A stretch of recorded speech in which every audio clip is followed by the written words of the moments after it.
Hello again, it's episode 3 of Dogger Saints, an unofficial St Johnstone podcast. Richard Foster talks, fights, Ferraris and fiction writing. Who's getting a season ticket in the Tommy Wright stand? And we chat cup final songs with a celebrity drag queen. The Saints are coming, the Saints are coming. I say no matter how I try, there's no reply. The Saints are coming, the Saints are coming. I say no matter how I try, there's no reply. Hello and welcome back to episode 3 of Dogger Saints, an unofficial St Johnstone podcast. Once again, I'm joined by the most entertaining thing to come out of Blackpool since the story of Keegan Parker allegedly throwing chips at a prostitute. It's Danny Williams. Allegedly.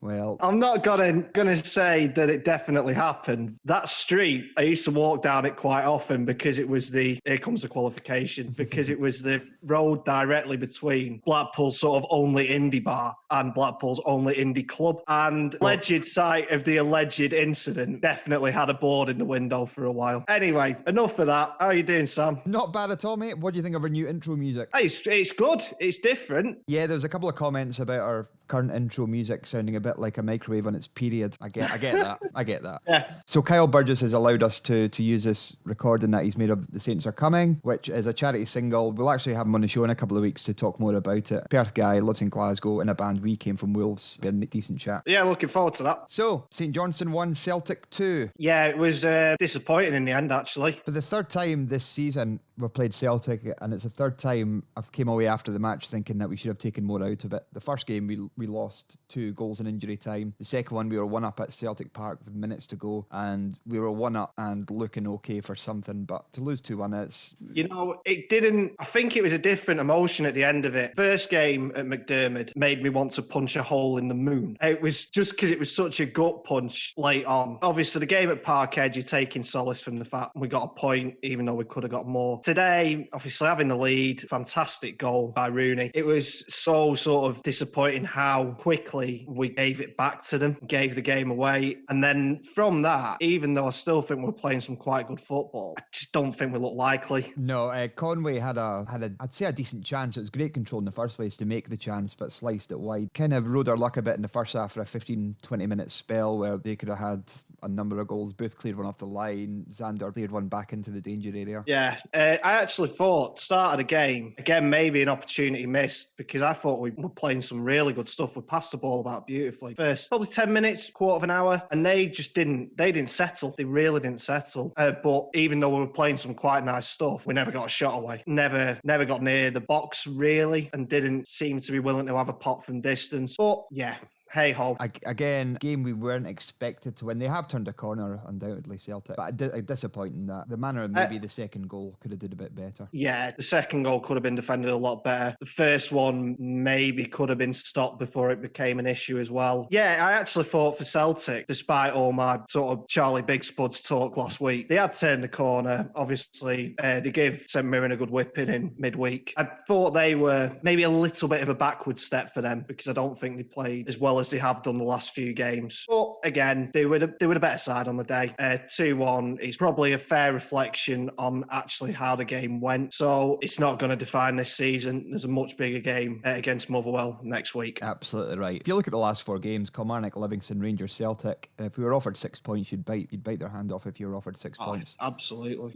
Rooney scoring another goal from another cross into the box, a massive header. What a guy. Run out of superlatives for him. He's absolutely tremendous. I hate saying it, but we might just need to enjoy him while we can. Yeah. He let himself down at the end, though, getting Edward shot on the pitch. I know they go up separate tunnels in separate areas, but didn't enjoy that. I know he's a big Celtic fan. Yeah, it's not a great look. It doesn't fundamentally bother me. You know, he's laughing and giggling with Scott Brown at the end of the game and all that. But that's it. Footballers don't look at it the same way as fans.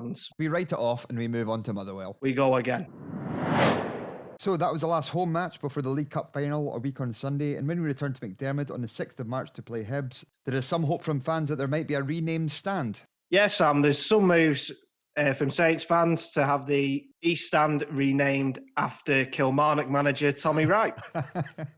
Yeah, that didn't age well, did it? To be fair, I think the petition came out prior to his announcement at Killy. Yeah, it did, but it shouldn't change anything. At the end of the day, what Tommy Wright did for St Johnstone Football Club is unbelievable. It's up there with what anyone's done for the club in its entire history, and I think it would still be a fitting tribute to the man, and a much deserved one as well. I mean, it's not unprecedented. I know at some grounds and some clubs are always a bit uneasy about naming stands after individuals, but we've got the Ormond stand at McDermott, and rightly so, after Willie Ormond's tremendous deeds for the club. So I think it'd be a fitting tribute still. I know that Tommy got a Kilmarnock. It's a sore one. It's divided opinion, I think. Yeah, I wish him all the best. It's a tough one because it is sore and it is odd seeing him in another dugout, but he's looking well, the man, to be fair. Oh, he's looking great. He's looking, really in shape. He looks relaxed. So he's obviously, the time off's done him well. I think at the end of the day, it was always going to happen. He's a man who's still got an awful lot to give in football. He's a man still of working age, ultimately. And he very nearly, it shouldn't have come as a surprise this week because it very nearly happened a couple of weeks ago if you just swapped Killy from Motherwell. I don't have so much issue with it, and I wish him well, just not at Saints' expense, hopefully. Yeah, exactly right. But I wonder how many jobs he actually interviewed for. I presume he probably went to Motherwell. The Northern Ireland job didn't come up. I always picture him like the guys from Step Brothers when they do an interview. They turned up in their tuxedos and stuff, and they were just an absolute shambles. I reckon that's what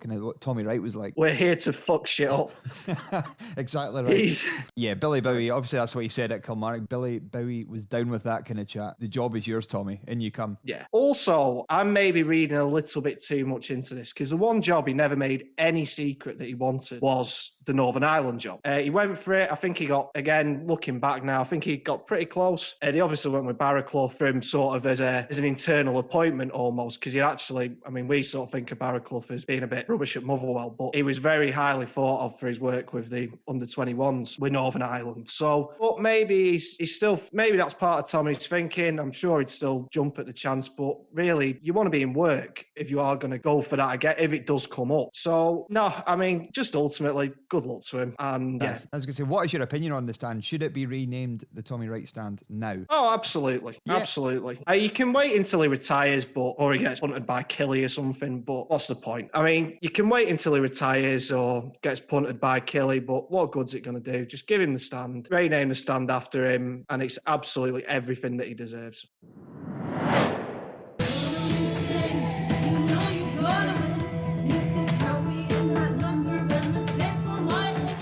So, Dan, I knew you were very excited about this, about the new Saints Unofficial Cup song. I was very excited, Sam. I remain very excited. Indeed. Well, we caught up with Scarlet Skyler Rae on Friday ahead of our release of the single on Spotify and Apple Music. For people who don't know her, Scarlet Skyler Rae has been a success over the past 2 years, including her main stage international performance at West Australian Pride, representing Scotland at Global Pride 2020, organising and launching Perth's first ever LGBTQ club night called Perth Wind and Fire. Great name, by the way. Scarlett is also currently a board member of Perthshire Pride Scotland and performed, hosted and introduced the film star and theatre actor Sir Ian McKellen to the event. And she's only gone and released a St Johnstone Cup final song called Come On You Saints. It's Scarlet Skyler Rae. Hello, Danny and Sam. How are you guys getting on? Very well. I'm very well myself. How about you? I'm getting on fab. Thank you very much. Grand. We're very excited about this. Dan's been excited about this all week to ask you about the Cup final song. Oh, thank you very much. Look forward to answering all of your questions. I'm going to point out before we start, Sam, you've obviously had a shower after work or something and got clean. Yeah. Scarlett, you look obviously fabulous. I'm just off the back of a fucking shift at the vaccine centre and look like a dog's breakfast.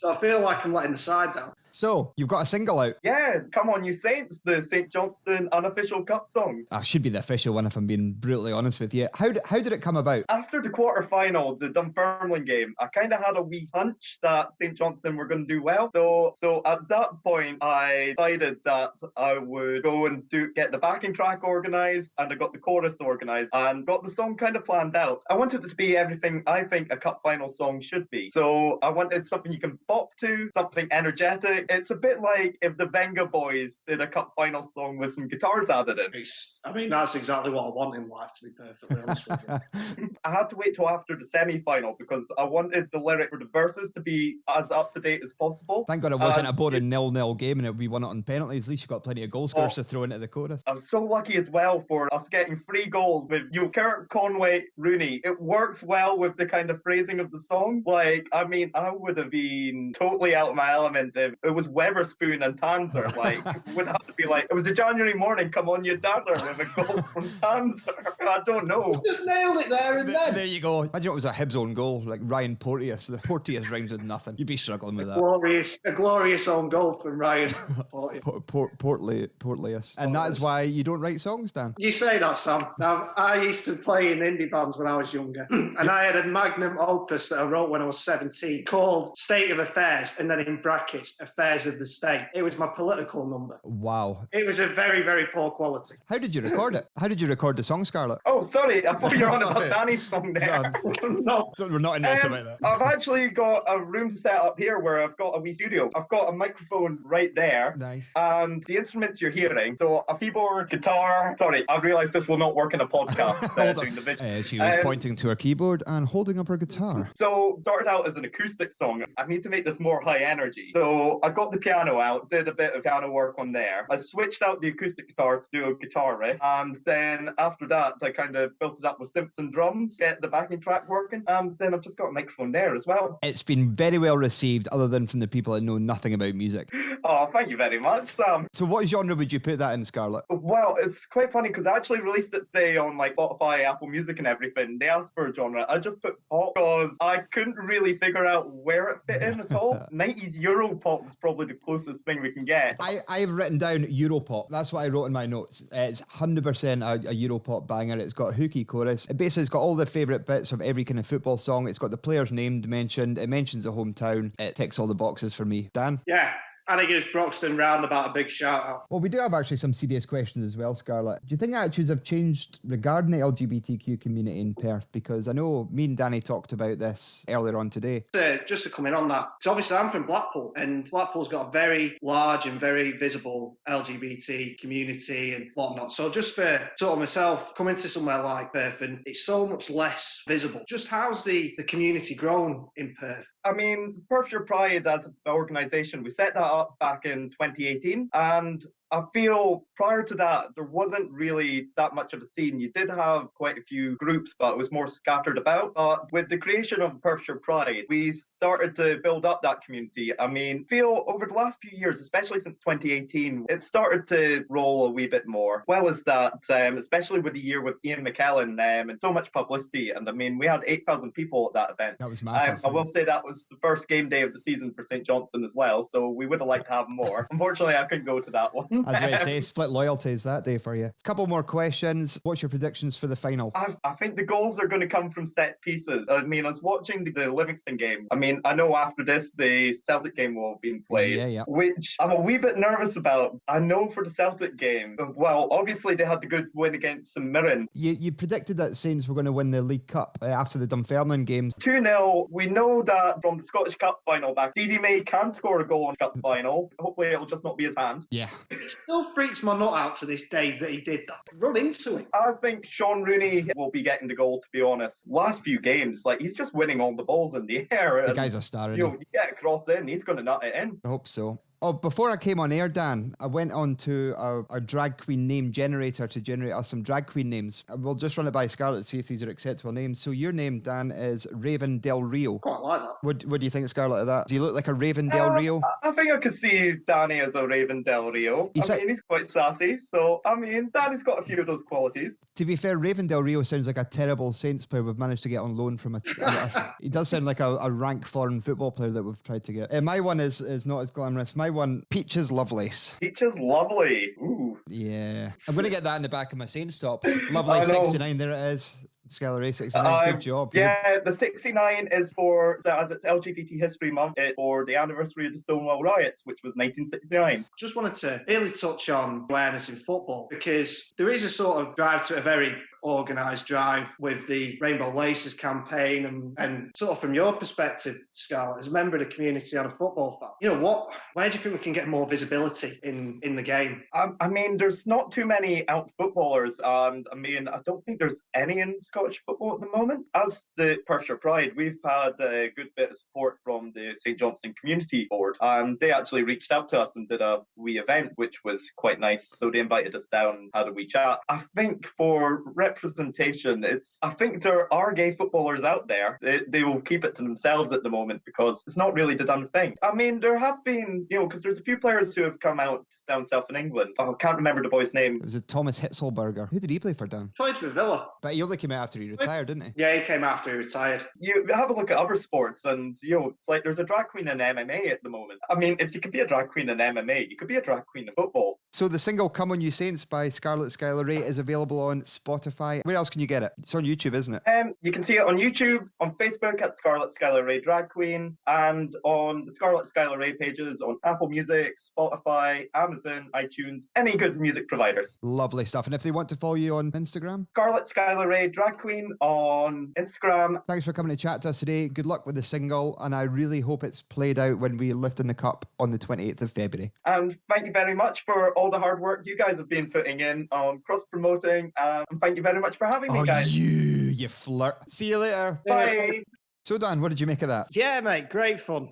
Sort of the LGBT community locally. So, no, it's very, very interesting. But my main takeaway from the whole thing is that if Perth Wind and Fire does not hold a special club night on the 21st night of September every year, then the it may as well fold. I'm sorry. It may as well fold. Do you remember the 21st night of September? Brilliant.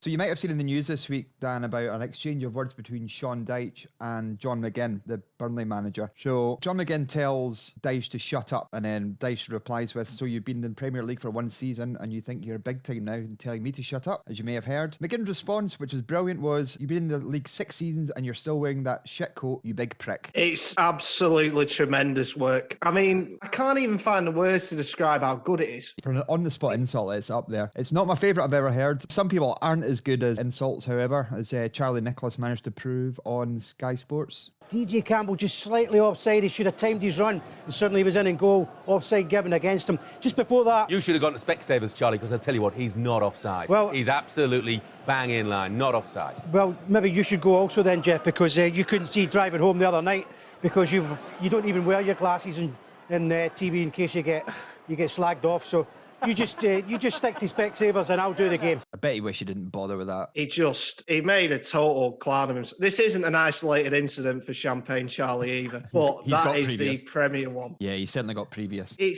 Gonna make it long-winded. Have an idea of where it's going before you even start. Don't just ramble on like an absolute lunatic. Yeah, the best insult I ever heard at a Saints game, I don't think I told you this, Dan, was, I think it was Broadwood. It was Broadwood, 2006 in the league. We lost 1-0. Colin Nish, who got a surname for being slagged off anyway if he has a bad game. Yeah. Somebody shouted at him, Nish, I heard your mum invented anal. I mean, that's pretty great. I just like it how it's the more sort of outrageous, the better. The more, not outrageous, just the more completely detached from the subject of football, the better. Because that was what made the John McGinn one so good. It doesn't have a go at, whatever Burnley are up to or whatever Sean Dyche is sort of tactically up to. No, slags off his coat, and rightly so. It's an absolute monstrosity. Get a new coach, Sean Dyche. But yeah, seeing Colin Nish's mum invented anal, it stuck with me. Obviously, that was, about 15 years ago. And to this day, I still giggle at it every now and again. What's the worst thing you've heard, Dan? Yeah, I remember once when I was a young whippersnapper, I've only been about 9. My dad took me to an away at Ellen Road, so Leeds against Manchester United. And it was the first time I'd experienced being kept in a ground.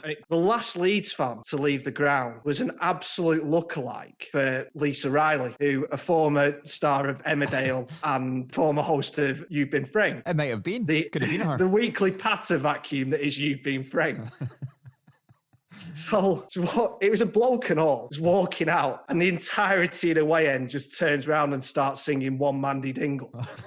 Oh, wow. That was pretty great. Yeah. The whole of the scoreboard end singing Cut Your Hair, You Scruffy Twat to David Seaman. That was good. And to be fair to Safe Hands, and I'm doing that in inverted commas, the nickname he gave himself, he turned around and flicked the V's at us, which was great. Good. I once really upset Darren Gibson, but that might be another one for another time. I'm not going to promote coming up with insults to football fans, but if you've ever heard one, let us know on @DoggerSaints on Instagram, Twitter or Facebook. I think it's time to get our guest on, Dan. What do you think? Absolutely, Sam. Looking forward to this one, mate. Yeah, this will be a good one. It's probably one of the names that was high up the list when we started doing this. So yeah, today's guest is former Rangers, Aberdeen and Bristol City player who had cup final success himself in one of his 2 stints with Ross County. He confesses himself he played his best football with St Johnstone, although some aspects of his stay in Perth raised some controversy, which we'll get into. He is currently eagerly awaiting a return to football with his current club, Partick Thistle. Can I welcome to the Dogger Saints podcast, Richie Foster. Hello. It's great to have you on. First things first, did you watch the match? I thought there was nothing really much in the first half, and then started the second half better than Celtic and took a goal really well, but then just unfortunately they lost those 2 quick goals. Yeah, I think they probably could have done a bit better in both, to be honest with you. We weren't really expecting to take anything from them, but always a bit disappointing, to be honest with you. How's lockdown treating you? It's actually not been too bad. Well, initially when you're just kind of stuck in the house, I didn't really mind it, but then you kind of get the taste of going back to football and you go back training. It kind of makes it much easier, and then you actually don't really feel like you're locked down, because it's not like with football that you've got an amazing social life anyway. And then the second time around, obviously, when we've now been shut down again, this has been harder to deal with than the first time, just because you felt like things are moving in the right direction, and then you've been kind of slapped in the face and back in the house and climbing fences, astroturfs to go and train and stuff like that. So it's not ideal. How have you been filling your days? Just a bit of everything. I'm doing an online kind of Zoom Spanish course set up for the PFA, so we do that on a Monday. Then just kind of watch Netflix. The disappearance at the Cecil Hotel.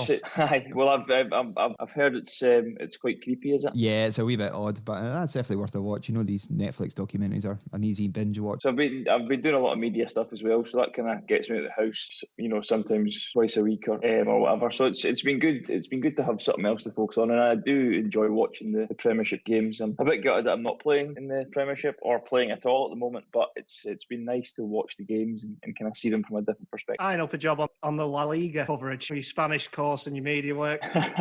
Well, you never know. I do not think I'm definitely not at the stage yet to even utter one sentence in Spanish, but it's been enjoyable. I like to try and keep the brain active. I like to learn stuff and try and make myself better every day, so it's been good in that respect, but it's kind of started off really slowly, but then the last week the tutor kind of really ramped it up and gave us homework and stuff like that, so it's tough, but it's enjoyable. Well, we spoke to Kevin Twaddle last week, and he said the PFA are massive at pushing stuff onto players to do basically extracurricular activity. Yeah, I think it's important. I think especially probably more so for the younger guys. I think I've recently completed a psychology degree I've done with Open Uni. Congratulations. Thank you. And it was really, it was a good thing to take your mind away from football, and obviously with the psychology there are a lot of aspects I can use, within football. And me personally, how to speak to other people, how to treat other people. If I've got if I want to move forward into coaching or management and things like that. So it was quite relevant, I felt, but it was also good just to do something to get away from football.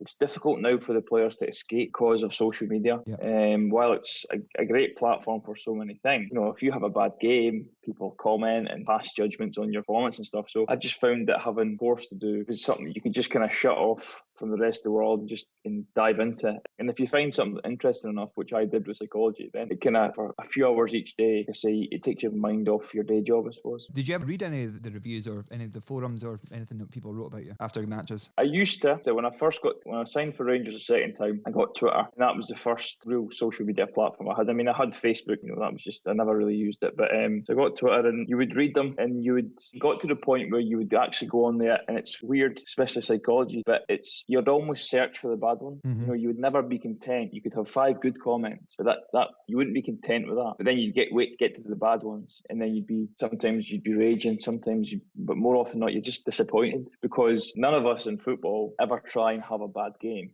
No. And I would hope you would agree that I'm one of those guys who I give you everything I've got. Sometimes it's good, sometimes it's shite, but I give you everything I've got. Yeah, leave it all out there. Yeah, and it's just, and like I say, sometimes things go for you, sometimes they don't. But they kind of come in and read those messages, then it's pretty rubbish sometimes. But then since then, so during my time at Saints and stuff, I never kind of bothered with it. I never looked at it. I mean, I'm at the point in my career now that I know that if I've had a good game or a bad game, and I'm probably going to be more critical than anyone, because I'm quite good at remembering games afterwards, so I can almost go through the game in my head and pick out poor passes, crosses, whatever I've not done well, and I like to think I'm quite honest, and I'll take responsibility for my part in goals conceded or stuff like that. So I don't look at it so much now, but I certainly did when I was a bit younger. I'm very much of the opinion that if you don't have anything nice to say, then don't bother saying anything. I don't think some of them probably don't realise the impact that some of their comments could have sometimes. Let's go back to your start of your Saints career. You were at Ross County. Obviously, you won the League Cup with them. Successful period in your career.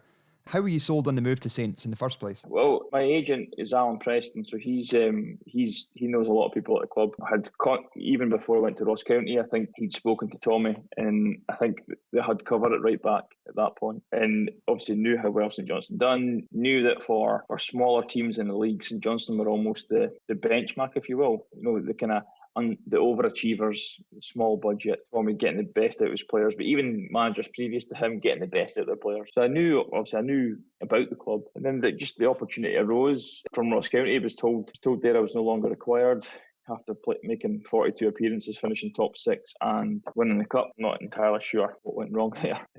Who was the gaffer at the time? I'm a bit Billy Dodds and Jim McIntyre. Okay. So I don't know whether he just didn't like my personality. There was another player there at the time who he was very good friends with, who I clash with a lot, because if I don't like you, then I don't speak to you.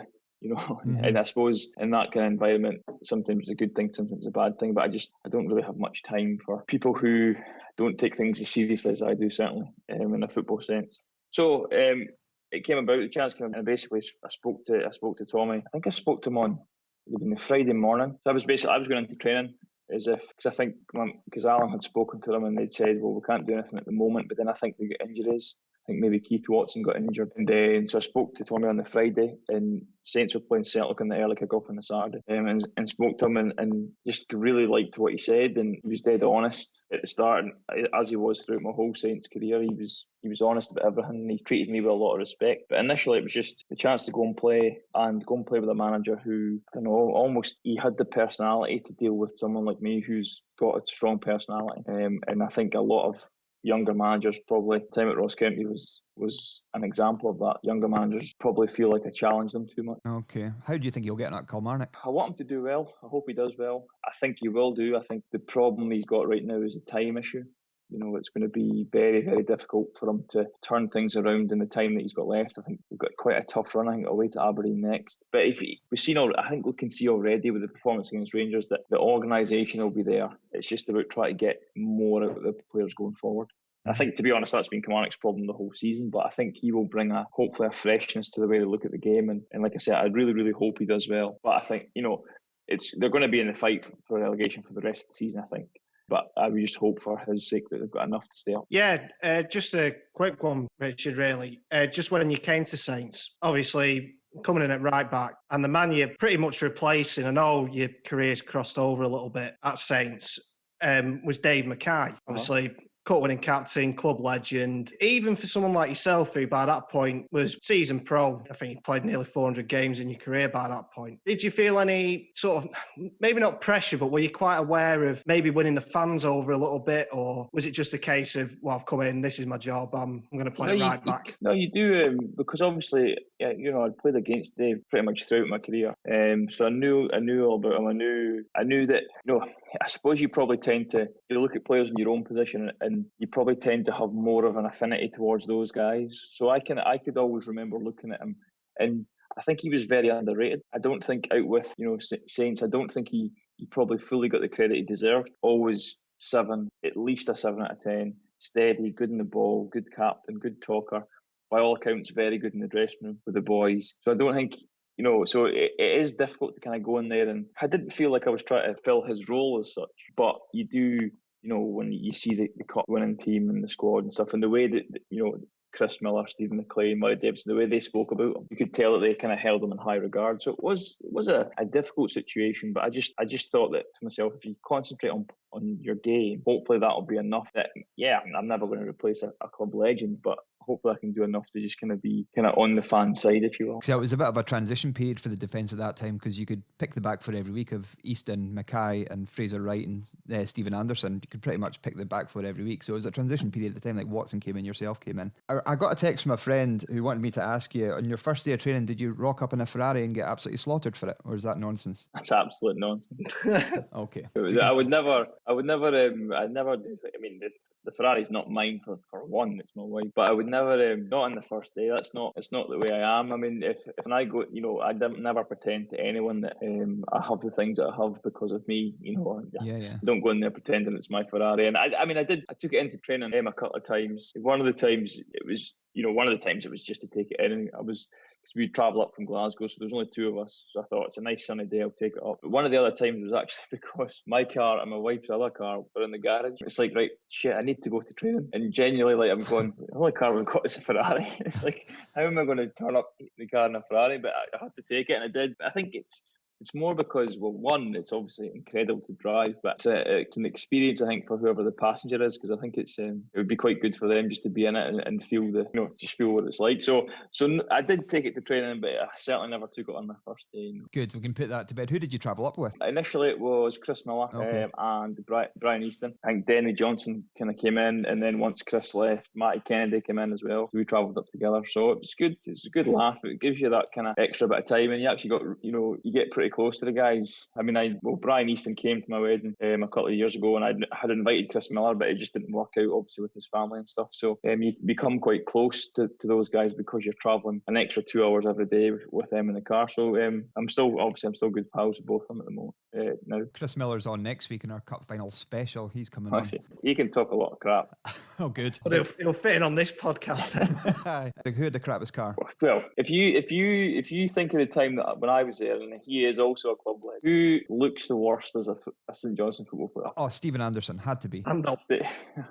He had the shittest car. What was it? He had. I think it was something like a Mondeo or something. Was it him? He Maybe looks Scott like Tanzer. Scott Tanzer had a Corsa. He had a white Corsa, but he's now. I've seen him recently. Scott Tanzer driving around Perth, and he's now got a Merc. So, but I think I'm definitely Ando. Maybe it wasn't a Mondeo, but it was a car that I'd look at and go, that's a proper family car. Yeah. Like when you've played at football teams, and obviously I've played at Rangers, and the cars there were ridiculous. But when you played at Ross County, when I played at Bristol, football players tend to have, we've all got to be quite flashy. You've all got to have a Merc or a Beamer. It's just the way. And then you go to St Johnstone, and like Anders rocking up in I can't remember what it was. I can picture it, but I don't know. But it was like it was, if you look at it and go, he looks like a 40-year-old dad. That's basically. And you think, and then when you see him with his shirt sleeves half rolled up and the big huge white shorts, you're like, well, he fits the profile. Pair of Crocs. But what even more ridiculous is he's 6 months younger than I am, which I suppose it gives me hope. But I'd never think that people will look at him and look at me and think, Ander, you're definitely younger. But no, I think he'd have probably had the crappiest car I was there. Anyway, we'll move on. You did score for Saints away to Inverness. Talk us about the goal. I mean, I suppose the Saints fans must have thought, Jesus, we've got a right good signing here. And then the goals dried up. No, it was just kind of reading the flight of the ball. And I played with Stevie McLean before. I know his qualities. And I just, as the ball came in, I could see the ball kind of fall into him, and I just moved myself into a position where I thought I could hit this first time. And it was just one of those where I caught it really, really sweet. And the best thing for me about that was my dad and my son were in the crowd. So that was like obviously I've only scored 10 career goals, and for my son to be there to see one of them. I think my dad had seen a couple live before, but for my son, he hadn't seen it. So for him to see that was pretty special. And obviously it was only my second game for Saints as well. We went on to lose the game, which was a bit of a nightmare. 2-1, wasn't it? But it was nice to get on the score. You played in Europe with Saints. You'd obviously had European games before with Rangers and Aberdeen. Yeah. Trakai in Lithuania. They were a bit of a non-entity. Like the coefficient of the table, which is nothing to go on, had them as rank rotten, but it didn't turn out that way. I think it's one of those where if we are in the middle of the season, I think we beat them. Yeah. Now, these teams in Europe, they're technically good. They keep the ball well, and they've got a couple of decent players. I think that their striker who scored, I don't know if he scored the first leg, but he certainly scored the second leg. Yeah. He signed for a team in Russia. Maximov. Something, I think that was his name. Scored in both legs. Scored the goal in the way as well. Yeah. Right. So they always have decent enough players, but I think if we were up and running the season, I think that was our first competitive game. Mm-hmm. And they're always tough. And, and we played poorly. We gave away poor goals. But then you look at the goals. Is it the first goal or the second goal? The guy just from about 30 yards puts it right in the top corner. He's probably never scored a goal like that in his career. And it's just, and then the second leg, in terms of possession, we absolutely battered them. But just couldn't find the right tools to unlock the defence. Or I can remember, I think, my crossing was poor. I think the left back's crossing was poor. His finishing was rubbish. The shoot, everything that could have went wrong just did. And I know they scored a breakaway goal and it kind of, the tie was over. But I think if we'd went into that probably 2 or 3 weeks further down the line, I think we'd have got through. And it was just disappointing to kind of to finish so well in the season before, because I think that was not. I don't know if it is now, but that was Saints' highest point tally in the top league the season before. So to finish the season like that on a massive high and then to kind of go out with a bit of a damp squib in Europe was disappointing, because European runs, they're exciting. You're playing new teams, you're going to different countries, and it would have just been nice to experience a bit more of that. Well, it was a good trip, to be fair. I was over there in Lithuania. We had a rare time, to be fair, but I missed it because I was skint, and it's one of my life's great regrets. Okay. I think from the few that I had when I was at Aberdeen, and you kind of see the guys coming back when you go back into playing and stuff. Football fans that I have met and know certainly enjoy away European trip. So your time with Saints kind of became a bit unstuck. We'll have to bring it up. Are you all right there, Dan?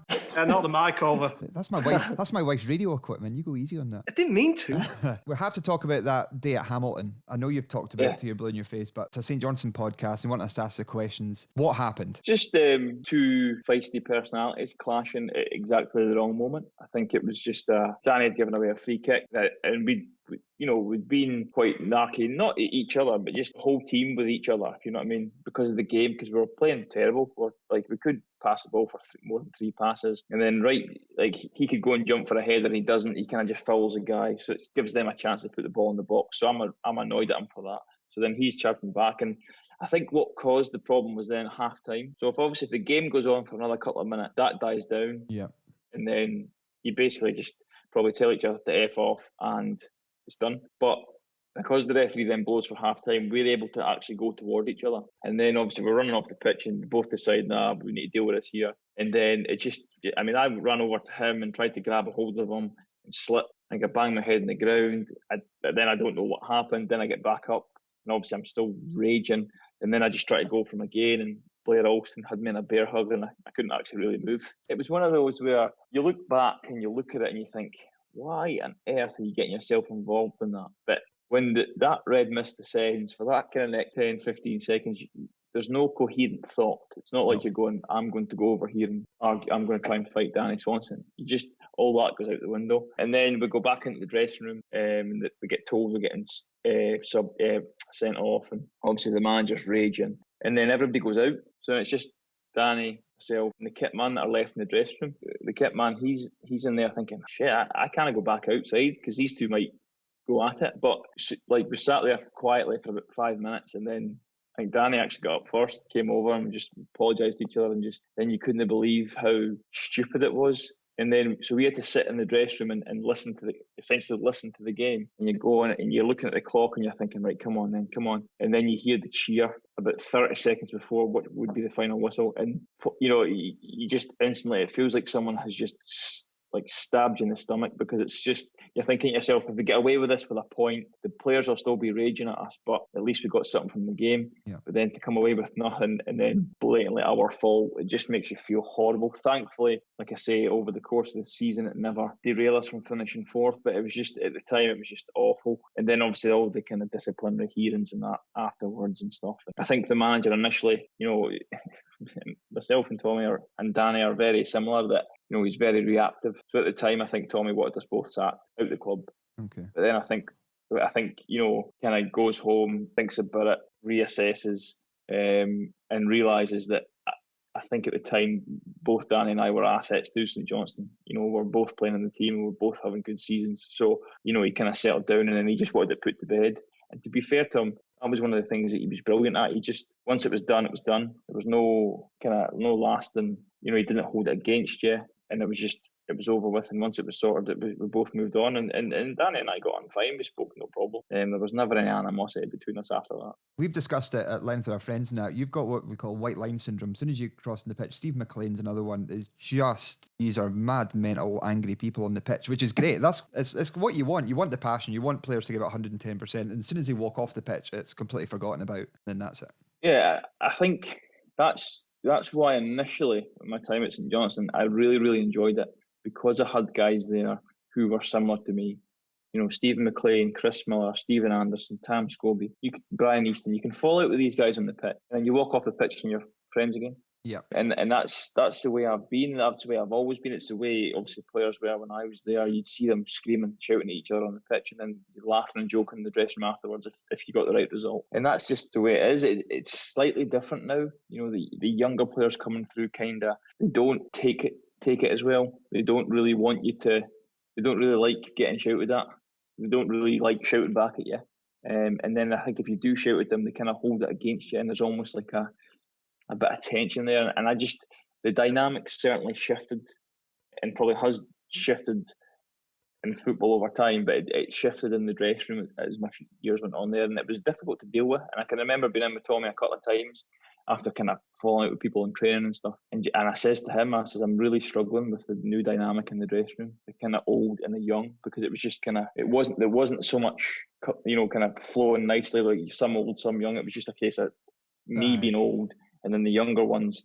And we go to training, and most of my frustrations in games always come from myself. So if I give the ball away, if I have a bad cross pass, whatever it is, I get frustrated at myself. Same in training, and I just want to win, and I want to do it right. And so if I'm in training and my team are losing and my teammates are not working hard, then I'll be on them. But then I expect them to be the same with me, which the older generation would. Like if you're playing right back beside Ando and you never done what he wanted you to do, he'd tell you about it. You know, you could hear him, and you know he was loud and he was aggressive. But that's what I'm used to. Whereas it kind of changed. So then you almost tried to have to change yourself. And then I felt like I was like, I can't do this. I can't do it any other way. I can't train at 50%. I can't play at 75%.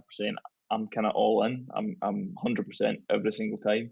And there's no other way I can do it. I have tried, but then I just get more frustrated with myself. So it's just, yeah, I certainly have that when I go on the pitch. You know, I don't like the other team. I don't like the guy I'm playing against. I want to win. I'll win at all costs. And then I think once the game's over, as long as we've won, then I'm happy. Yeah, just to come in there, Richie, it was, do you think it's sort of been said a lot recently about this change in, well, it's probably more pointedly towards sort of captains and whatnot. And like you've just said, you could probably pick 5 or 6 lads from when you were first at Saints that you could chuck the armband to, and we're all quite similar characters. We're all that sort of vocal and, you know, quite intense character and everything on the line. And it's been in sort of almost a short period of time that's now shifted the style of captain and style of leaders in the dressing room. Do you now see it as sort of then the younger breed and the new sort of style of leader that is very different to sort of yourself and Stephen Anderson and Stephen McLean, guys like that? Are they now sort of the majority in the dressing room, and almost in the nicest possible way, guys like yourself are almost the old timers, the last of a breed, really? I think is a good word for it. Yeah, I'm going to rephrase it. Yeah, the last of a sort. No, you're right. I think it's not even the, because, you know, people always say to me, yes, you know, you go on the pitch, you're dead angry, but I'm loud. I like this. I don't say that I'm loud. I'm angry on the pitch. I'm loud. But if you've done something well, I'll tell you that just as loudly as I'll tell you if you've done something wrong. And, you know, I don't just go about screaming my head off and shouting at people. The younger players now, they don't talk. Talking for me has always been a massive part of the game, because, you know, I came through with Russell Anderson, my first year appearance at left back, Russell Anderson beside me, and he talked me through the whole game. I always knew where he wanted me to be. I always knew where I should be. If I'd done something good, he would say it. He wouldn't get on me for every mistake, but if you made the same mistakes a couple of times, he'd tell you. And it's always been a thing that I've learned. And I think what a lot of players don't realise is it makes your job much easier. If you're constantly talking, and like Stephen Anderson, like I use him as an example all the time because I loved playing beside him, but he was a fucking maniac. So he would be shouting, "Faz, I've got 2 men. I've got 2 men." And I'm like, "Ando, I'm stood beside you. I'm marking my guy. You're marking your guy. I'm right here." But he just constantly talks. So I don't need to look to know where he is because I can hear him. Mm-hmm. Whereas if you look at someone, for example, like I think Jason and probably Liam Gordon are a good what would it be, a dichotomy in that Jason doesn't talk, and because there's no fans in, you can hear Gordy talking all the time, talking. So he's almost like an old school youngster, but he's in the minority now. A lot of them don't talk as much, and I don't know whether it's a confidence thing. I don't know whether it's they're so concentrated on what they're doing that they maybe can't worry about anything else. But I think it just, for me, I couldn't play and be silent because it would drive me mental, and I don't think I would be able to play as well, because I think when I'm talking, even if I'm talking to other people, that's helping me concentrate. It's helping me play my game, and I don't like, because it's the way I've kind of learned the game. I don't think I could do it any other way. The younger ones now, they don't talk as much, and the way the captains are, they're not the Roy Keane captain. No. They're more kind of talk to each other and nicey and be pals. And in my opinion, that gets you so far. But to get you to the next level, I think sometimes there needs to be brutal honesty. Yeah. And on the pitch, there's not time for me to go, so Sam, if you actually take your time and pass the ball here, that would be really helpful. Oh, thanks, no. Richard. You know what I mean? Exactly. But I just need to go, Sam, pass him the ball. And you need to, when we go in at half-time or after the game, then we can discuss it. And, 50%, probably more than 50%, but a lot of the time I'm wrong. Mm-hmm. But you see it in an instant and you make a comment. But then afterwards we can discuss it. But at the time, you don't have that time. So that's why it needs to be said. It needs to be said quickly. And if you want a reaction out of someone, it needs to be said in the way that you'll react. Now, if you have a go at me and shout at me, the one thing you'll get is a reaction, whether good or bad. Either I'll run about more, or I'll go and make a tackle, or I'll win a header, or I'll do something because I'll probably be raging inside, but you'll get a reaction. Whereas I don't think the younger ones react the same way as I would. How did Jason Kerr react to Rollickin? Jason was okay. I think Jason was good because he did. The younger ones, they do have respect for you, but. You get to the point where, how old is Jason now? 24? Yeah. 24. I'm 30, so I'll be 36 this year. So I've got 12 years in Jason. So obviously I'm not, but you can see the younger ones looking at you almost in the way, like you would look at your mate's dad going, like, he's a bit of a geek, isn't he? He's look at him, he's like, oh, your dad's no cool. And that's the kind of way it is. So look at you as if he's dead old. And it's like I'm saying that they definitely do have respect for you, but it's kind of funny that you can almost sense the unease. If I was to come into a conversation with Jason Kerr and Chris Kane and Callum Hendry, for example, you could almost sense the unease that they're thinking, this guy is too old to be in this conversation. like, why is he talking to us? Do you play the PlayStation? I play the PlayStation. Exactly. Do you like that new rapper music? I've heard it and I like it. But no, so that's kind of what it was like. And but he was actually quite good. He was good. I think sometimes what I do find with these guys who are, like I said, they don't talk and they don't vocalise it. They're almost too hard on themselves. If I'm on the pitch and I make a bad pass, I'll usually tell myself to F off, right? You've probably heard me say that to myself countless times, but I don't dwell on it because I think sometimes, like certainly someone like Jason, he makes it, not even a mistake, he makes a small error and then goes into his shell. Whereas I think he's got, he's got more about him than that, and he's kind of he's the player now that he could have been when I was there. You know what I mean? I know it's only a couple of seasons, but he needs to be more forthright. I think he listens to the coaches, he listens to him when you speak to him on the pitch, but he hasn't quite developed that. I suppose it's a little bit of arrogance, and I don't mean that in a bad way. No, that, by the way, I'm a good player. I'm the captain of St Johnstone. I can play at this level, and he needs to develop that a little bit. Not to be, like I say, not to be horrible on the pitch, but just to have the confidence in himself. But he was certainly, to be fair, they had a really good group in terms of, like I said, they didn't talk much, but they would listen to you and to the coaches and stuff like that, and they are very willing to learn. Brilliant. So your time at St Johnstone ended unceremoniously. It wasn't great for anybody. There's a public falling out with Tommy. Then you signed back for Ross County. What was the story with that? Just training. We just, to be honest, I was a bit disappointed that it actually got made into what it got made into, because it was a disagreement in training. We were doing runs, and again, I'm doing the run properly. I'm hitting every line. and Tommy's standing, and he's not happy with one of our group. He's cutting the short run short at each side. So he says, that group are gone again. That group need to do one more. And I'm like, I'm not doing one more. I says, I made every line. I said, the assistant manager at the time was standing right beside me. Like, he was standing beside my group.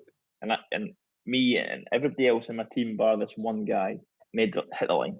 I'm not doing any more. And that was it. And then, obviously, I wouldn't back down. Tommy, of course, as manager, he wouldn't back down. And it just built into something that it wasn't. And then once it got to that point, I mean, not that I wasn't happy at St Johnstone, but it was starting to take a toll on me, driving every the commuting for whatever different reasons. We were kind of going up in the car on our own and stuff like that, because Brian had been injured, and then Matty was injured, and then I had been injured. So I was just getting frustrated, and I was kind of probably questioning, if my heart was still in it, really. Mm-hmm. And so I was kind of going into training probably not in the best of spirits, and I was a bit grumpy, and I think that probably led to me getting so annoyed at the running, which just sounds like such a minute thing. But it would have been an escalating thing of that, and that was the boiling point, basically. It could have been anything. Yeah, but and I think it was one of those where, as well, that if the manager says, right, everybody back on the line, the whole team, whole squad, I'd have been raging, but I'd have been right, okay, because we're all doing it. Because in my opinion, I was doing the same as everybody else. Mm-hmm. So you either punish the one guy or you punish the whole group. And because it was just my team, I mean, I should have just done that. It wasn't even as if it was one of those pre-season runs where you kind of breathe and you feel like you're going to be sick.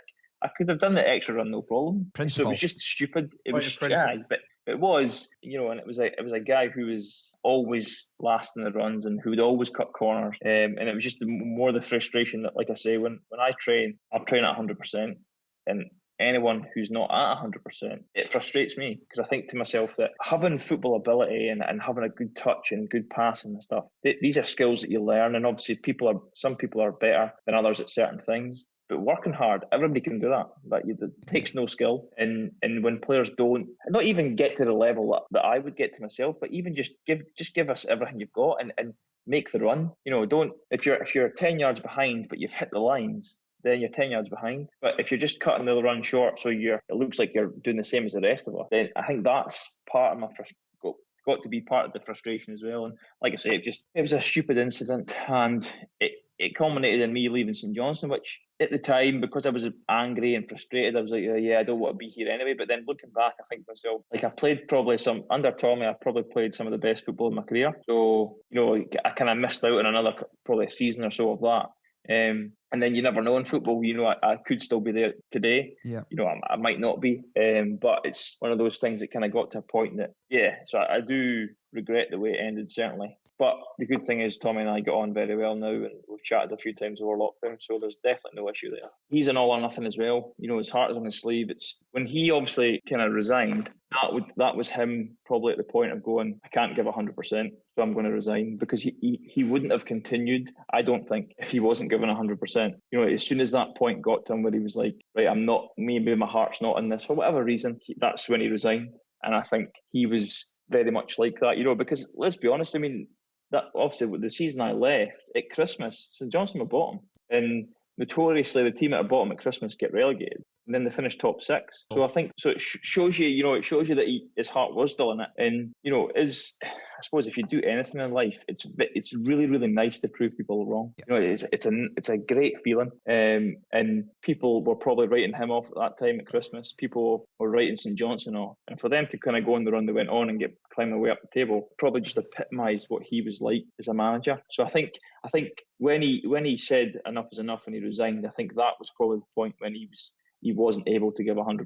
But up until then, I think he pretty much gave everything he had. But all kissed and made up now. Yeah, like I say, I've spoken to him a couple of times in lockdown. I messaged him pretty much as soon as I heard that Alex Dyer had left Killie, just kind of joking, saying obviously that the Kilmarnock to Cairn Ryan to the ferry to go over Northern Ireland is a lot closer than Perth. But and then obviously it transpired that he got the job, and I wished him a message just to say all the best, and I hope he does really well. To be fair, the same as Callum, when Callum got the Saints job, I messaged him to say the same, because again, I enjoyed working with the pair of them. Dan, have you got any questions? Yeah, just one last one from me, really. It's just around the media work, obviously, at the minute, which you've been doing sort of a fair bit of. Obviously, got, as we've touched upon earlier, probably got a little bit of time on your hands at present with the situation as it is, unfortunately. Is that an avenue you want to explore a little bit more, maybe when it all comes to an end? I don't know. I really, really enjoy doing it. I enjoy looking at the game and trying to kind of analyse it and talk about it. I mean, I like football, and I feel like I know the game. Obviously, I've played it for a long enough time that I should.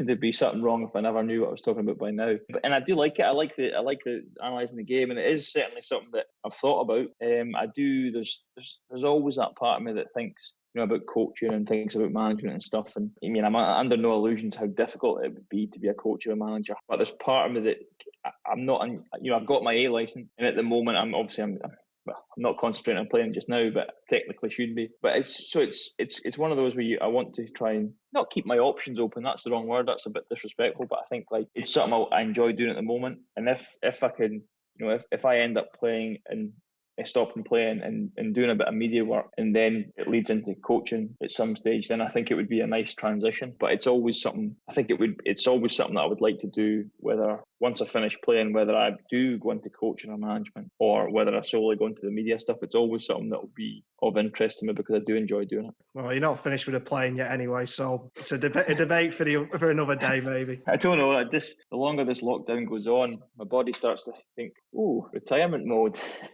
Here we come. That first lockdown was pretty solid, and then just as if my body was feeling good again, we got locked down again. Nightmare. The fine trainers on Peloton will keep you right. They're good. Do you have one? No, but I've had a go. Aye, they're so fit. Like, you're on there, and I'm absolutely sweating. Like, we've got the door open. I'm proper soaked in sweat. It looks like I pissed myself, and can't even breathe. And they're barking out orders at you. And you're like, I can't even see you right now. All I can is hear your voice, and you're just talking away as if, oh yeah, nothing. And I mean, a lot of them are on there, and they're like, they're telling you what they're doing along beside you, so you know that they're knocking their pan in as well. But they're absolute machines.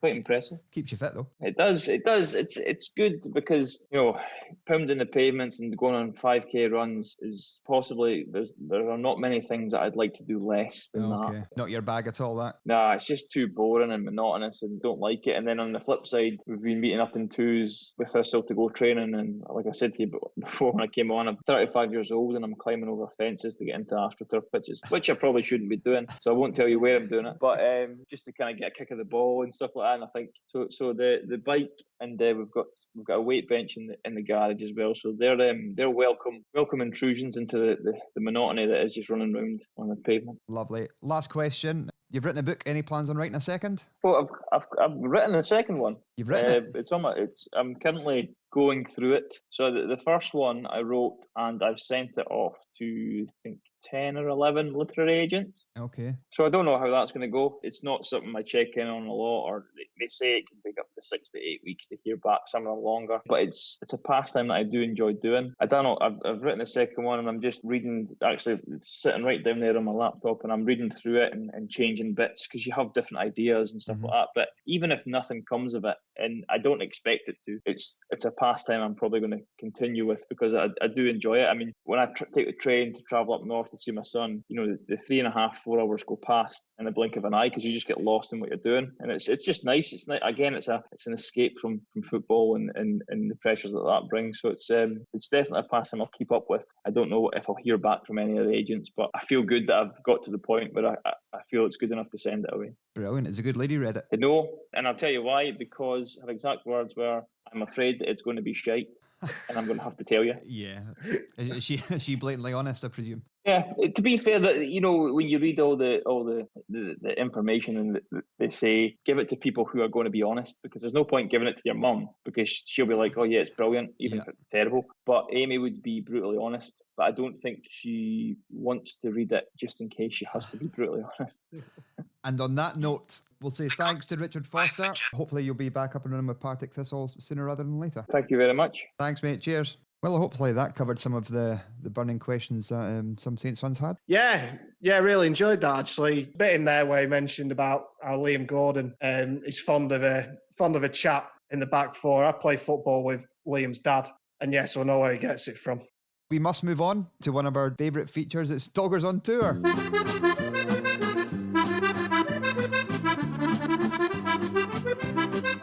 Hockey, hockey, hockey, haw. Je m'appelle Sam avec Danny. The Doggers on tour are off to France. Bonjour.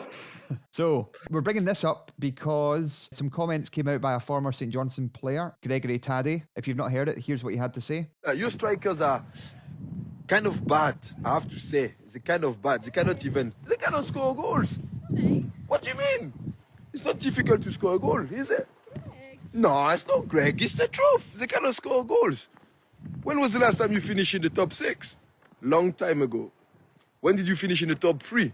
I was still there. That was almost 10 years ago. No, sorry, it's the truth. They cannot score goals. They need to invest in new strikers. Well, obviously, I'm not playing, so I'm not going to be playing for St. Johnstone. But they cannot score a goal. That's ridiculous. They get loads of chances and nobody to finish. So it's crazy. I'm sorry. Yeah, we can basically distill all that from Gregory Tade there into 4 words. Pay attention to me. I wouldn't mind, actually, for the record, he raises a couple of good points. But I wouldn't mind if they weren't coming from him. He was not the second coming of Ferenc Puskás. No, he was not. Was he? I mean, I'm not a big fan of stuff like that. People just coming out and sort of taking pot shots at lads that are playing now so they can get some likes on the internet. From what I've sort of seen this week, he does seem to split opinion a little bit with Saints fans. Some think he was good, some don't. Probably tell which side of the fence we fall on, but that's by the by. Yeah, he did score in the Europa League qualifier against Kaiserspor, but he did come from lower leagues of Scottish football, which that's why I find his attitude amazing. He came over to Scotland from France to sign for Forfar Athletic before spending 2 years at Stranraer, then on to Clyde, then Wraith Rovers, Cally Thistle. So he was a bit of a journeyman in Scottish football, and then he signed for St Johnstone. He's cousins with Armand Oney, which is a name that might be familiar to people. A big, massive lump of a boy who used to play for Livy. Yeah, I mean, fair play to Gregory Tade. There's a lot of contradictions in it because, as you say, he's made his way through the ranks, took the risk and come over from France to Scotland as a young man, worked his way up, which is quite likeable about him. And then he goes and does something like that. But what I would also say, probably where the splitting opinion comes in, a lot of his goals were sort of quite memorable because there was one in the Europa League, as you say. Yep. He scored against Celtic in a win, scored away at Dundee in a win. So he didn't score many. No, I think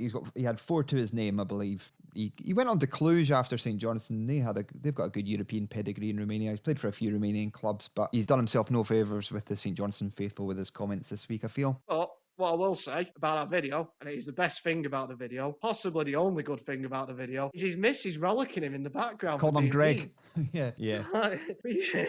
Greg, behave, Greg. Also mentioned in the video as well that when was the last time we finished in the top 6? That'll be last season. Last season.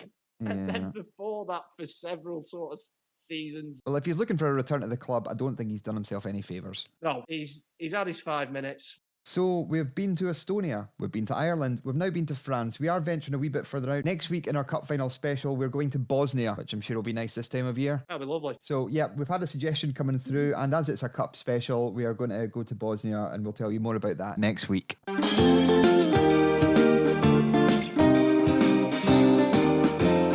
That theme tune only means one thing. George O'Boyle in the Royal. What do you think of that tune? You never kind of picked up on it last week, Dan. Well, it put me in a rocker hula on the beach mood. So yeah, it's good. It's enjoyable, Sam. We are indeed all for jingles on their site. So this week has been sent in by Mike Turver on Instagram to our page. So this feature, if you're a first-time listener, is where have you seen a random St Johnstone player in a random location? So we're not looking for I seen David Witherspoon running down the wing at McDermott. So we're looking for out of context. For instance, last week we had Matty Willett just randomly walking up and down St John Street in Perth. We don't know why still to this day. A bit creepy, yeah. There we go. Conclusion, he's a creep. So Mike Turver messaged in to say that he bumped into John Brogan. So for our younger listeners who might not know, the guy's a legend. See Brogan the Beagle walking around McDermott? Named after him. That's how good he is. He's got a mascot named after him. It's a fitting tribute to the club's record goal scorer there. A giant Doug. A giant Doug, or a geezer in a giant Doug costume. Whoa. Geezer, giant dogs, real one. Anyway, he bumped into John Brogan at one of the theme parks in Florida. His kids and my kids were on one of the rides, so I ended up standing next to him chatting about his playing days at Muirton Park. I can honestly say his eyes lit up as we spoke about Saints. An absolute gentleman. That's the kind of stuff we're after. That's what we're after. Either good, wholesome content like that, or that you once saw Tam Scobie eating a stovey. I don't know. A stovey, not plural. Well, he can have as many as he wants. Tam Scobie's eating stovies. That works. Yeah, so if you've ever seen Blair Alston at Blair Drummond, let us know. To be fair, Sam, that'd be you that'd be coming in with that one, given you've basically got a season ticket to the place. Me and my wife do enjoy a trip to Blair Drummond and the lovely people that work there. You're on first name terms with them. On first name terms with the Rhinos. Yeah, so the only place getting more money off me than Blair Drummond Safari Park is the other SPFL clubs. Looking at stats this week, the average St Johnstone supporters had to fork out £192 through their pay-per-view system. Yeah, I mean, it's fairly transparent why clubs are doing this, because they need the money. But my word, as I was going to make the point here, I'm certainly no business expert. My D in GCSE business studies does not really qualify me to talk about business interests of anything. But surely it would make more sense were they to just keep it reasonable, because it adds up so much over the season. And we're not just slagging other clubs here, we might add, because Saints are well up there in terms of the higher end of the price scale. But yeah, it would make much more sense to me to keep it low and get more people watching, because what's going to happen, and like, come on, it's not the naive Olympics here, we all know this happens, is folk just turn to other means. They just turn to, hooky streams on the internet. Means. Yeah. Hooky streams and whatnot. So yeah, it is unfortunate. And I mean, there's a deeper sort of emotional and philosophical factor to this, maybe, or sociological factor. We all sort of need, I speak for myself really, but I've really needed football through all this. It's been something to enjoy, even if it is only on the telly, it's been something to enjoy and look forward to, and just something to watch that isn't, yet another episode of House of Games, which is belting to be fair, but it's only on for half an hour a day. Well, looking at the other side of the scale, the average Rangers fan has only had to fork out £30 this season, and £17.50 that was to St Johnstone, and the other one was £12.50 to St Mirren. They're the only two away games that has not been on telly for them. So for St Johnstone, I have to fork out £192, and for Rangers, I remember the nonsense about having to pay £17.50. Why is it not included in a season ticket? I can't think of a time when an away game was ever included in a home season ticket. No, but I think, to be fair to, can't believe I'm saying this, but to be fair to Rangers fans on that, it's probably just like they're that used to not having to fork out for away games, because, as I say, and again, you go into the economics and viewer figures and stuff like that, it's no wonder Sky are just putting on like Rangers and Celtic every week. So again, they're probably not used to it, and that's why they've probably not put two and two together, that every other club, or fans of every other club in the league, are having to fork out somewhere between 12 and 20 quid to watch an away game. So, but again, going back to the sort of emotional aspect, of course they're going to do it. Probably do it without too much complaint. But what I worry about is that sort of low-level mumbling complaint and maybe begrudgingly handing it over, that's not going to sustain for more than a season. Fans aren't going to do this again, basically. No. I'll moan every week about having to pay. Oh, Libby's 20 quid to pay it. Will I pay it? Yeah, absolutely. But yeah, to be fair though, paying 20 quid to watch a game that's happening at Livy's ground, from the comfort of my own front room, is actually somehow a little bit more preferable than actually having to go to Livy's ground. Yeah, I have to agree with it. Which isn't the most characterful ground. It's in Livy, so your only pub is in a shopping centre, and it's a Spoons. And Saints, by and large, always pull a bit of a stinker there. So there we go, £20 to Livy and not have to leave the comfort of the home. We take it all back. We've done a 360 on this. So this is my highlight of the podcast, Dan. It's Saint Stories. We don't have a theme tune for it yet, but if anybody's got any suggestions, get in touch. And last week was your story regarding your trip to Dingwall and an unfortunate toilet stop en route.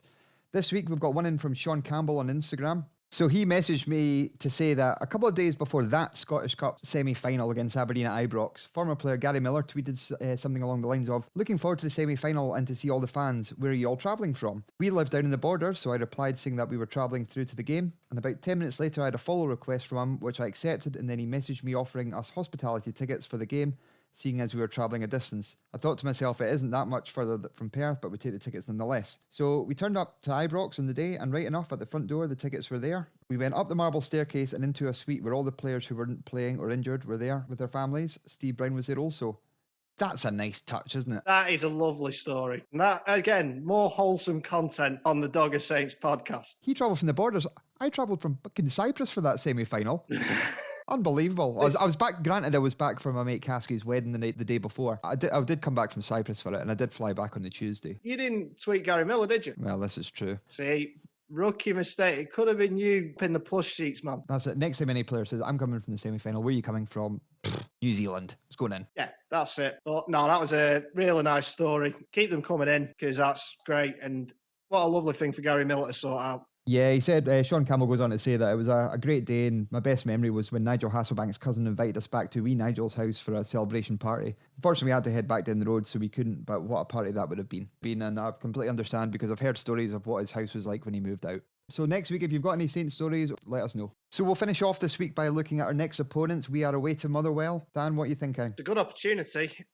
Things haven't quite gone the way they would have wanted under Graham Alexander so far. It's also a big game, as we sort of touched on earlier, in the sense that Motherwell are buzzing right around us. So we can take points off the teams nearby us, preferably 3 of them, and it'd be really healthy going into sort of latter part for the split. I think it's probably the best possible game to have before the cup final, because Motherwell are toiling. Certainly their defeat to Hamilton was, they were pumped all over the park. I watched a bit of it. So Graham Alexander, he's not done particularly well yet. They're probably due to give a team a beating. Hopefully it won't be us, but with the wheels coming off the Livingston wagon as well, it's looking pretty good. We're only 4 points off 6th. There's still a chance we can get into the top 6, but you'd have to put this down as a must-win game. Yes, I would. If that's the ambition, which it should be, still at this stage, getting the top 6, I think this is absolutely must win. In fact, it's probably make a break if we do it. If we do beat Motherwell, then we've a real good chance. As you say, Livy, the wheels have fallen off ever so slightly, I'd say. They've lost a couple on the bounce, which is also good news going into the cup final, touch wood. So, yeah,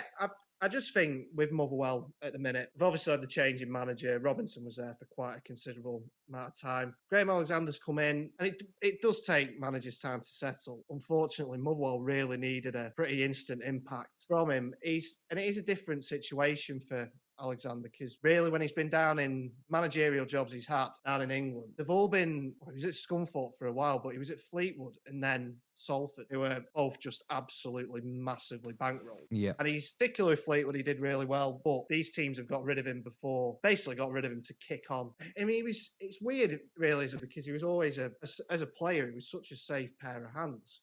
Mm-hmm. He was just the most solid, reliable fullback who also took penalties and never missed it. So, yeah, that's the point really about Motherwell. I think it's a good time to play them. I think confidence is low.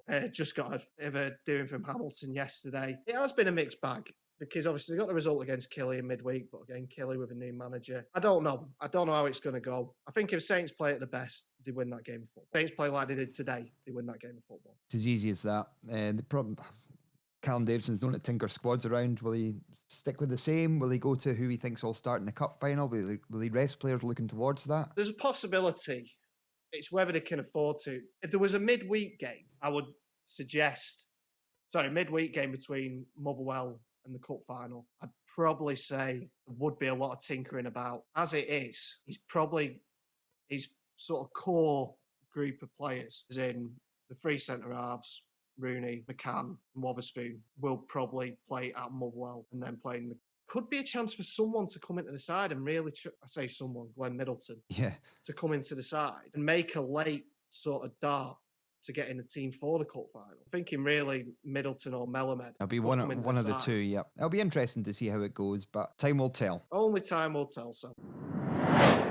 So that concludes another episode. How do you think it went this week, Dan? Yeah, it was. I thoroughly enjoyed it again, Sam. As ever, it was very interesting chat we had with Richard. Really enjoyed that. And Scarlet. And Scarlet, of course. No, yeah, some very interesting chats we had, and really thoroughly enjoyable show to record again. Hope everyone who listens to it enjoys it as much as we did. And also a quick shout out to Elliot Mingus and John Dunbar on the St Johnstone Banter page, who are running a raffle which will be drawn on the 27th, the day before the cup final. They've got over £500 cash worth of prizes, plus a special prize which I've been privy to seeing what it is, and it's superb. So get your raffle tickets for that one. I just wanted to say a big thank you as well, because we put out a call this week for a bit of feedback. Because as we've said, we're not professionals in this, as is glaringly obvious. We're not media trained. Sam's a painter and decorator. I work in local government. We just do this for a bit of a laugh. And so any feedback, good or bad, is very much welcomed. And it'll just help us improve as well. I second that. Yep. Call me a wanker or something. No. Otherwise, I might not take that kindly. I'm used to it. Call me a wanker if you want. Hope you enjoyed this bumper episode. And if you like bumper episodes, next week you're in for a treat. It's our Cup final special, and we've managed to secure the guests of Chris Miller, Nick Dazovic, and Sky Sports News presenter Joe Wilson. I don't know how we're managing this. I genuinely, at some point, certainly me. I'm just going to get exposed as a massive fraud at some point. But until then, I'll enjoy all of it. Yeah, well, we messaged Nick Dazovic on the basis of the off chance that he might want to come on, and he replied within 2 minutes, and he'd listened to the show. It was great, and he was more than happy to help. So what an absolute gentleman. Unfortunately, he's 8 hours behind, so we're going to have to do the interview at 3 a.m. Yeah, I'm okay with that. That's fine. He's no, what a gent. Absolutely tremendous. He got back to us A, so quickly, and B, at all. Yeah. So we do appreciate that, and obviously appreciate all the guests we've had so far, and also Chris and Joe, along with Nick next week. Yep, exactly right. If you want to send us a message on Instagram, Twitter or Facebook, it's just search for @DoggerSaints on all 3 of them. Tell us your Saints stories, where you've seen any Saints players, or what's the best insult you've heard at a game. So from me, Peaches Lovelace, goodbye, and Raven Del Rio. I'll see you soon. Catch you later, bye-bye. Bye.